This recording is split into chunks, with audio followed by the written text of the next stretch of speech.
고린도후서 6장 16절에서 7장 1절까지 말씀입니다. 고린도후서 6장 16절에서 7장 1절까지 말씀입니다. 신약 292면에 있습니다. 다 찾으셨나요? 다 찾으신 줄 알고 교독하시겠습니다. 제가 먼저 읽겠습니다. 하나님의 성전과 우상이 어찌 일치가 되리요? 우리는 살아계신 하나님의 성전이라. 이와 같이 하나님께서 이르시되 내가 그들 가운데 거하며 두루 행하여 나는 그들의 하나님이 되고 그들은 나의 백성이 되리라. 그러므로 너희는 그들 중에서 나와서 따로 있고 부정한 것을 만지지 말라. 내가 너희로 영접하여 너에게 아버지가 되고 너희는 내게 자녀가 되리라. 전능하신 주의 말씀이니라 하셨느니라. 그런즉 사랑하는 자들아, 이 약속을 가진 우리는 하나님을 두려워하는 가운데서 거룩함을 온전히 이루어 육과 영의 온갖 더러운 것에서 자신을 깨끗하게 하자. 아멘. 우리 이 말씀을 가지고 가족 사이라는 제목으로 말씀을 좀 나누려고 합니다. 여기서 보면은 하나님 말씀을 끝까지 따르면 하나님께서 우리에게 그분이 우리의 아버지가 되고 우리는 그분의 자녀가 되는 그 권세를 주신다고 하셨으니까요. 그 내용을 바탕을 해서 가족 사이라는 제목으로 말씀을 제목을 잡아봤습니다. 4절밖에 안 되는데요.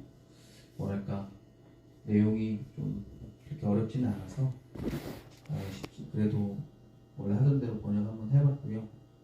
짧게 읽도록 하겠습니다. 어떻게 하나님의 성전에 우상이 함께할 수 있겠느냐? 우리는 살아있는 하나님의 성전이다. 하나님께서 말씀하시는 것처럼 하나님 우리 안에 거하시며 동행할 것이다. 그리고 그분은 우리의 하나님이 되고 우리는 그분의 백성이 될 것이다. 그러므로 너희들은 그들에게서 떠나가라. 또한 그들에게서 너희들을 분리시켜라. 마지막으로 당부하기를 부정한 것들을 만지지도 말아라. 그때 나는 너희들을 환대할 것이다. 그러면 하나님은 너희들의 아버지가 될 것이고 너희들은 그분의 자녀가 될 것이다. 이는 전능하신 주님께서 하신 말씀이시다. 사랑하는 자들아, 그러므로 우리는 이 약속을 가졌으니 우리는 모든 더러움으로부터 스스로를 정결하게 하고 하나님을 경외함으로 영육간의 거룩함을 이루어야 한다. 이렇게 번역을 해봤습니다. 그 번역을 하는 날이 목요일이었었는데 번역을 하다가 하나님이 아버지가 된다, 우리의 부모님이 된다는 거죠. 그리고 우리는 그분의 자녀가 된다는 말씀, 이 부분을 번역을 하다가 저는 늘 오전에는 이제 있다가 이제 오후부터 이제 일을 하는데 그 차를 타고 이제 가고 있었는데 갑자기 문득 이런 생각이 들더라고요. 과연 하나님이 나에게 부모님이 되면 어떨까라는 그런 의문점을 갖고 있었어요. 부모님이 무엇일까? 내가 부모지만 정말 하나님이 내게 부모님이 되면 무엇일까라고 그런 고민을 갖고 있었어요. 그러다가 아내가 사모님이 갑자기 얘기를 하더라고요. 자기가 이거 보라고 하면서 뉴스를 봤나 봐요. 그러다가 이제 할머니들 중에 이제 가족들한테 돈을 다 주고 뭐 자식들이 나 돈 필요해 어머니 혹은 돈 필요해 아버지에서 돈을 막 달라고 하고, 심지어는 어떤 부모님들은 이제 집까지 팔아서 그 재산을 다 자기 자녀에게 준 그런 이야기를 하더라고요. 그러면서 정작 할머니들은 고시원에 살거나 그러면서 단칸방에 사시면서 박스를 줍는다, 그런 얘기를 하더라고요. 그런 얘기를 들었어요. 그런 얘기 듣고 그렇구나, 참 힘들겠다 이런 생각이 들었는데 부모님이 그렇구나, 자기 있는 거를 다 팔아서 다 자녀 주는구나, 그런 생각이 들더라고요. 그러면서 그 할머니들이 무자식이 삭발자다 막 그러면서 막 그런 하소연을 한다 그러더라고요. 그런 얘기를 했는데 제가 저녁이 다시 됐어요. 그 얘기를 듣고 저녁이 다시 됐는데 그 문득 다시 그런 생각이 떠오르는 거예요. 그 말 들었던 게.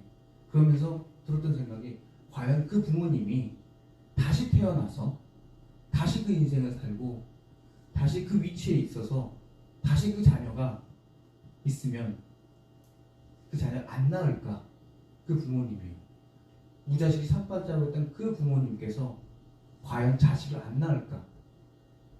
아니, 낳을 것 같은 거예요. 다시 낳을 것 같구나. 그리고 다시 그 재산을 팔아서 그 자녀에게 주겠구나. 그럴 것 같은 거예요. 그러면서 생각이 되는 거예요. 그럼 하나님께서 분명히 자신의 외아들인 예수님을 십자가에 못 박아서 우리를 위해서 죄를 위해서 대신 씻겨주셨는데, 하나님께서 다시 시간을 만들어서 다시 인류를 창조하고 다시 이 세상이 죄로 덮였을 그 상황에서 하나님은 다시 한 번 더 예수님을 안 보낼까? 아니에요. 보낼 것 같은 거예요. 아, 그게 아버지구나. 아, 그게 하나님이구나. 그게 내가 믿는 그분이었구나. 아, 그렇게 사랑이 큰 거구나. 라는 생각. 그게 이 성경에서 말하는 부모님이구나. 하나님께서 여러분들이 그런 부모님이 되고 싶다는 겁니다. 너희들의 악함을 알고, 너희들의 연약함을 알고, 너희들의 죄됨을 알지만, 그래도 내가 다시 이 세상이 다시 처음부터 다시 시작돼도 내가 너희들을 위해서 다시 할 거다. 라고 하는 거죠. 그러면 그 다음 구절은 뭐죠? 자녀가 있네요. 자녀. 그 다음 구절. 그럼 자녀가 되는 권세는 뭡니까? 그날도 같은 날이었어요. 같은 날 목요일 날 차를 타고 가는데 저희가 물건을 사러 거의 앞까지 물건 그 사러 가는 그 집 앞까지 왔는데 그때 전화가 오는 거예요. 저희 아들이 전화가 하더니 자기가 배가 너무 아프대요. 배가 너무 아파서 자기가 지금 너무 아프니까 자기를 데리러 오라는 거예요. 우리가 지금 물건 사러 갔는데 그래서 도로 갔어요. 그 학교까지. 다행히 저희가 오전에는 이렇게 일을 안 하고 오후에 일을 하니까 가서 아이를 태워서 갔어요. 근데 아이를 태우러 가는데 나랑 아내랑 했던 얘기가 있었어요. 웃을 거다. 우리를 보고 웃을 거다. 보니까 정말 우리를 보고 웃더라고요. 그래서 너 꾀병이냐? 꾀병은 아니다. 꾀병은 아니야. 꾀병은 아니고 나 정말 배가 아픈다. 근데 그게 자녀의 특권인 거예요. 아, 왜 애가 웃었나는 알겠어요. 내가 배가 너무 아픈데 아빠가 부모님이 바로 오신 거예요. 그러니까 행복해서 웃는 거예요. 아이는 꾀병이 아니에요. 집에 가서 토를 하기도 했고 속이 안 좋아서 누워서 쉬었는데 아, 자녀가 되는 권세는 이거구나. 내가 비록 죄를 졌고 내가 비록 부족하고 하나님 앞에서 죄된 모습이고 하나님 앞에서 실수도 하기도 했고 하나님 앞에서 연약한 모습이 다 드러났지만 그 하나님 보니까 너무 좋은 거예요. 아, 이게 자녀의 권세구나. 내가 언제든지 하나님을 찾으면 그 하나님 내게 오시는구나. 그래서 내가 웃을 수 있는 거구나. 저는 이때 그 목요일날 이걸 번역해서 이게 좀 안 잡히는 거예요. 어떤 부모님이고 자녀의 권세는 뭐고 그런 것을 하나님이 하나씩 하나씩 그냥 사소한 이야기를 통해서 말씀해 주시더라고요. 너무나 좋았고 뿌듯하기도 하고 행복했습니다. 아, 자녀가 되는 권세 그리고 부모님이 되는 우리 하나님에 대해서 알게 됐습니다. 그러면 이것이 너무나 좋잖아요. 이것을 이루기 위해서는 분명히 바울이 이렇게 말을 합니다. 너희들 이런 권세가 있다. 이런 특권이 있다. 그러니까 이것이 하나님께서 약속하신 거다. 이 약속이 보면은 성경책을 보시면 출애굽기와 레위기에 나와 있는 말씀이에요. 이미 구약 시대 때 이미 하나님께서 그 모세를 통해서 얘기해 주신 거예요. 그 얘기가 어디까지 바울에게 간 거고요. 그 이야기가 다시 누구? 저희들한테 오는 겁니다. 저 같은 경우는요. 예수님을 믿게 된 계기가 박정우 장로님의 통해서 믿게 됐어요. 제 아버지인데 아버지를 통해서 믿게 됐어요. 근데 그분도 청년 시절에 청년회장을 하면서 어떤 장로교, 감리교, 저는 감리교인데 그때 장로교를 다니셨다고 그래요. 장로교 어떤 목사님, 이름을 알 수 없는 그 목사님에 의해서 믿게 되었다고 하더라고요. 그리고 그 목사님은 분명히 외국에, 당시 미국이나 영국에서 이렇게 선교사님들이 왔으니까 그 선교사님들에 의해서 목사님이 되셨을 겁니다. 그리고 그 목사님들, 선교사였던 그 목사님들도 그 나라에서 미국이든 영국이든 그 나라에서 어떤 다른 누군가에 의해서 말씀을 듣고 믿고 그렇게 되었겠죠. 그렇게 계속 거슬러 올라가다 보면 우리가 오늘 읽지는 않았지만 사도행전 1장 8절에 있는 것처럼 오직 성령이 너에게 임하시면 너희가 권능을 받고 예루살렘과 온 유대와 사마리아 땅까지 이르러 내 증인이 되리라고 했었던 그 명령처럼 그때 그 명령을 들었던 이들은 누구예요? 이 본문이 어떤 내용이냐면 예수님이 죽으시고 부활하시고 이제 하늘에 올라가시면서 그 당시에 있는 12제자들에게 했던 얘기예요. 야, 너희들 이제 성령 받으면 너희들 온 세상에 내 소식을 전해줘 라고 하는 거예요. 그 소식이 전해져서 바울에게도 전해졌을 거고요. 그 어떤 이름 모를 선교사님들에게 전해졌을 거예요. 전해져서 지금 이 자리까지 온 겁니다. 절대로 하나님의 소식이, 하나님의 말씀이 그냥 오지 않아요. 아무 노력 없이 오지 않아요. 다 하나님께서 노력하셨고 애쓰셨고 사랑하셨기 때문에 이 모든 소식이 끊임없이 전달돼서 지금 이 자리에 여러분이 귓가에 들려지는 겁니다. 그러면 아마 다음 세대들, 우리의 다음 세대들도 그 소식을 듣고 어떤 누군가에게 전달해야 되겠죠. 그래서 그 소식이 계속 퍼져나가겠죠. 그래서 지금 바울도 그 얘기하는 거예요. 바울이 지금 인용한 부분이 참 출애굽기와 레위기에 있는 내용이에요. 그래서 오늘 보면 내가 그들 가운데 거하며 두루 행하며 나는 그들의 하나님이 되고 그들 나의 백성이 된다는 거예요. 그리고 7장 1절에 있는 것처럼 우리가 그 약속을 가지고 이 약속을 가진 우리는 하나님을 두려워하는 가운데서 거룩함을 온전히 지키겠다고 하는 거죠. 이미 이거는 구약에 있던 시기부터 우리에게 약속해 주신 주님의 말씀이고 요걸 가지고 우리가 지켜나가려고 애쓰는 거죠. 근데 바울이 그럼 그거 어떻게 지켜내냐고 하냐면 굉장히 어려워. 악한 모습은 어떤 모양으로도 다 버리라는 거예요. 작은 것 다 버려. 그래야지만 돼라는 거죠. 생각해보면 로켓이 발사될 때 직각으로 발사되겠죠. 그래서 가장 빨리 대군을 나가서 우주로 갈 거니까요.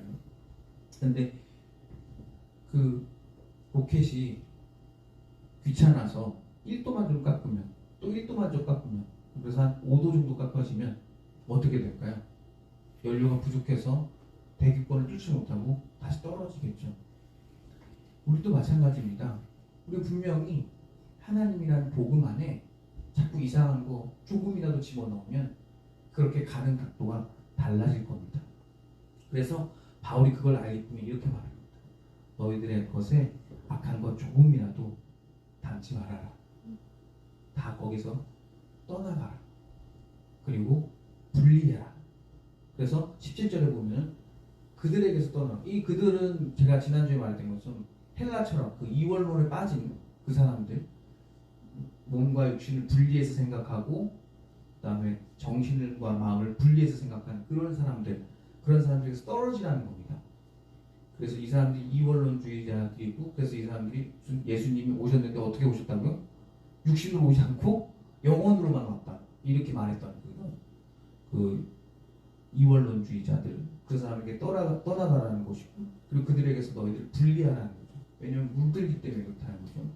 그리고 마지막으로 답을 부정한 것은 어떤 것도 만지지 말라.